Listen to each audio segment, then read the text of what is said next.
السلام عليكم ورحمة الله وبركاته. أصحابتي أنا قالي كسود هذا الشانل كان فضلا هدي أنا قعدت تاي سبسكرايب النوده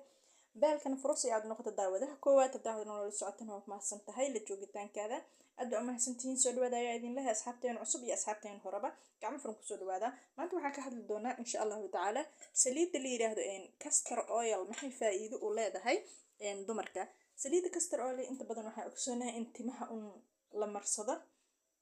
jirkana lagu masaajeesto marka timahana way qurxisaa maasha Allah laakiin maanta waxaan u isticmaali doonaa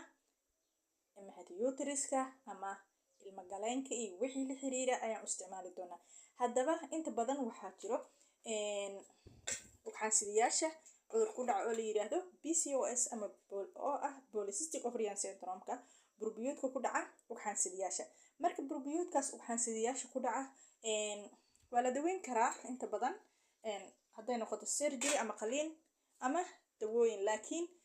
dawooyinka markaad isticmaalayso inta badan ma guureyso xitaa markii la qalo ama surgery lagu sameeyo waxaa laga yaabaa inay soo laabato marka adigoona surgery isku sameynin iska daawee insha Allah ta'ala ilaahna tala saaro wax walba Allah ayaa keeno Allah ayaana qaadi karo inta badan polycystic gas dalmada ayuu ka daahiyaa ama dhaliis ayuu qofka ka dhigaa sidoo kale marmarka qaarkood waxaa macquul ah inay periodka weyso 6 bil sanad wax ka badan weyso ayaa dhici karta oo qalqal ku imaado hormoonada marka waxaa soo qaadanaysaa castor oil ayaa soo qaadanaysaa castor oil waa daawo maasha Allah u fiican abdominalka dumarka waxay ka caawinaysaa inay periodka ku saxdo hormooniska inay ku saxdo maasha Allah inay maxay tahay implementary waayo waxan waa caabuq ka dhashta maxay ahayd dood iyo hormoonada isbedela ayaa keena polycystic marka intaas oo dhan ayay ka daaweynaysaa insha Allah ta'ala wax walba markaa sameeyaysidna Allah la kaasho oo Allah hadda tala saarato waxa macquul ah glass biyo caadi oo cabti inaad ku daawowdo haddaad Allah aaminsan tahay oo tala saarato wax walbana asiga keenay wax walbana asiga qaadi kara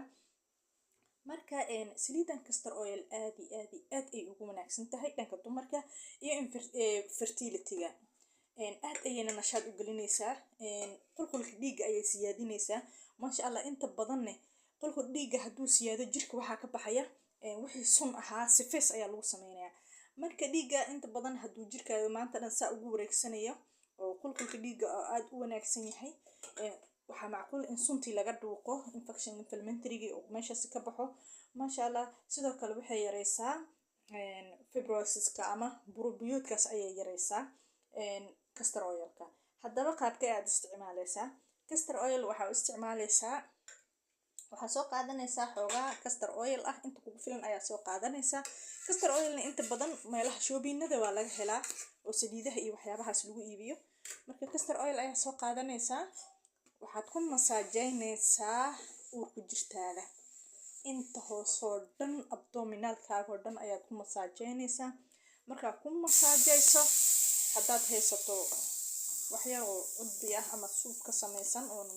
si fiican kaaga tirtiranaynin saliidda waad ku xiranaysaa waxaa loo baahay meesha inaad kula dhigiddo gabdhaha meelaha kulul joogana ayagumaba u baahnaba